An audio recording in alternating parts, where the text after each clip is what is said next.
This is Sparta! Spartan Racing. So what I wanted to do was just a quick tutorial on how I do my paints for my cars in iRacing and applying the metallic and the matte finish. And there's quite a number of videos on this already. The way I do it at the moment, I can usually get a paint knocked over in about an hour, and it's a pretty simple process. That's when you're adding logos and bits and pieces. We won't be adding any logos or any other bits and pieces to this. What we will be doing is just doing the base colors and then creating the spec map in this video.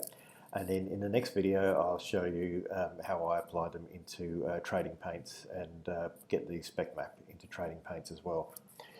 So I'm working on a Macintosh.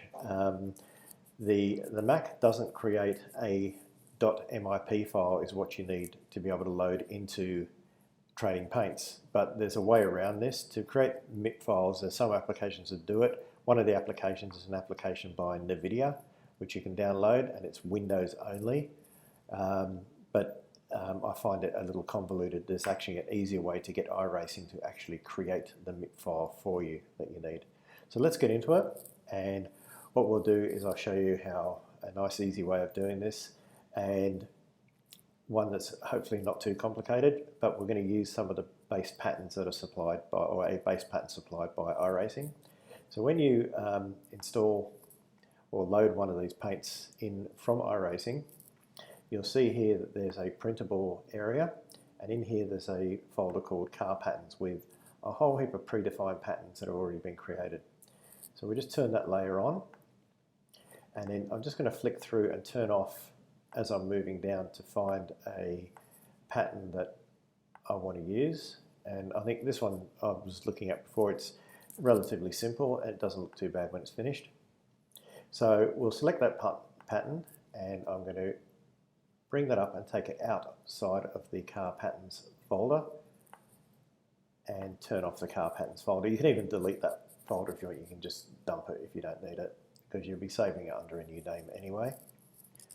So the way I do this is really simple. Is I select this pattern, I go to select, color range, I select the blue, I hit OK. It puts the marching ants around the selection. One thing I like to do is just go to modify and expand by 1 pixel. Just allows the images to sort of butt into each other a little bit better. I then create a new layer and just click here where it's on this little icon to add layer mask, and I have the blue selected. I go back to the car patterns, go to select, color range, click on the green, hit OK, select this layer, select a new layer, and click. Oh, guess what? I didn't expand it by 1 pixel, did I? Let's just double check and see whether I did the expansion. No, I didn't. So what I'm going to do is I'm just going to delete the layer mask. Delete that. Go to select and color range and grab that green again. Hit OK. Select, modify, expand 1 pixel. And the layer mask, go back to the next, back to the car patterns, select, color range, click on the red, OK, select, modify, expand 1 pixel. And I don't actually have to click here, I can just create a new layer underneath and select the layer mask. So now we have the 3 colors that are here selected. The black that you see in here is something that gets baked in pattern anyway, so I'm not going to worry about this. I'm just going to let iRacing put these patterns in themselves.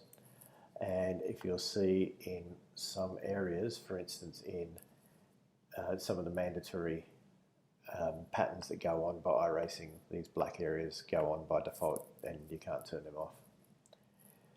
So we have these 3 selected. I'm going to turn off this pattern now because I don't need it anymore. And what I'm going to do now is I'm just going to go through and change the colors of what I have selected here. So we said that the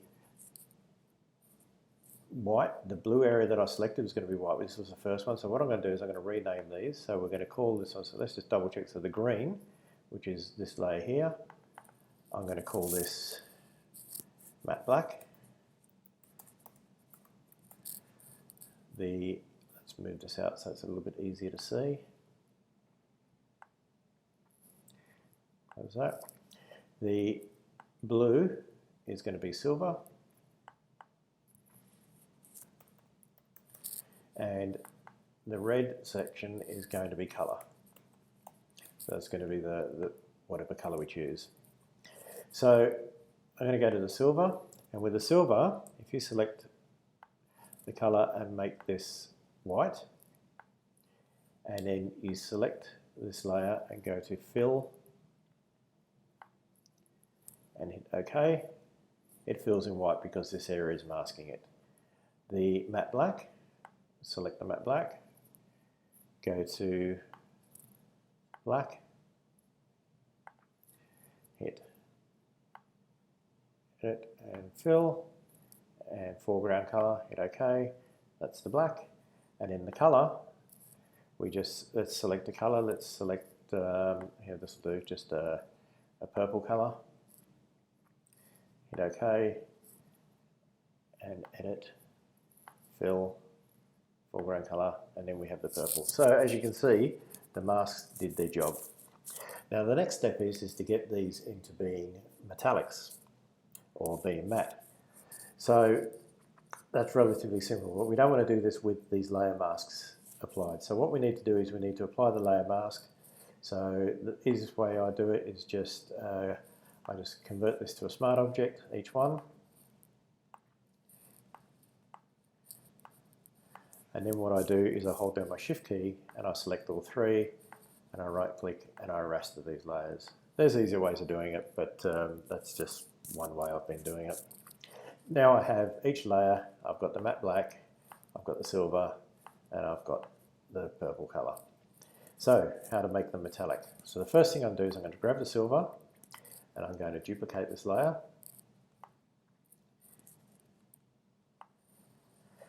And then what I do is I just drag the duplicated layer up all the way until I come into, oops, the Spec Map folder. Hopefully it dropped in there. No, I missed it. Let's click and drag this up and drop it into the red channel, the one that says metallic. And if I open this up, the silver is now in the red channel. What I need to do is I need to put this down underneath any other files that are already in there, like parts above the base paint, but below any other files like parts that have been predetermined by Iracing themselves. So that's the silver.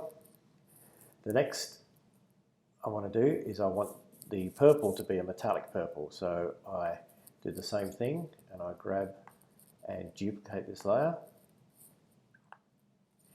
and copy and move that up until that now is in the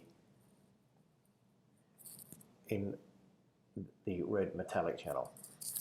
Now to make these work, what you need to do is there's some really good information on Iracing's forum about the levels of silver and the levels of metallic to how much polish you want, how much shine you want. I'm not going to get too deep into that because that's a whole other video, and there's plenty of videos around about that. So what I do is I need to make this silver. I want this to be a really bright, rich silver, so I'm just going to leave it in white. But the purple, I don't want it to be as reflective. I don't want to have as much silver. So what we need to do is we need to select this little button up here that says Lock Transparent Pixels, so that what's going to happen is any pixels that aren't transparent I'm going to be able to change, but anything that is completely transparent I'm going to be able to change. And the way I do it is like this, is I select this layer, hit the Lock Transparent Pixel icon, I then come to my color picker, and what I want to do is I want to have this color to be not so the whiter it is, the brighter it is, and less bright as we go down. So what I'm going to do is I'm going to pick probably around check the oil value and go to about 80%. ADL, and then hit OK. Then all I do is I have that layer selected, go Edit, Fill with the foreground color, and click OK. Now, as you can see, that turned to a grey. Basically what it is actually, it's a way of masking some of the data.